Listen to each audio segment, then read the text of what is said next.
तो ये फाफा में बच्चे भी अपना दोस्ती कंटिन्यू रखते हैं। तो अब ये तन्वी जा रही है हिमांशी को कलर देने।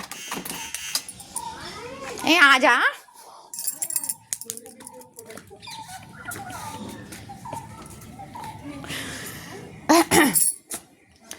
जल्दी कंटिन्यू।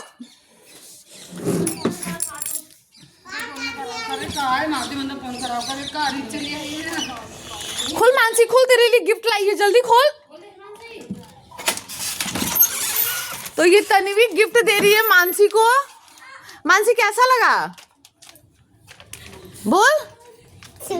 ये तो शर्मा गई मैं, हाय हाय घबरा गई मैं, हाय हाय। तो बोल मानसी थैंक यू बोल। हाँ थैंक यू बोल।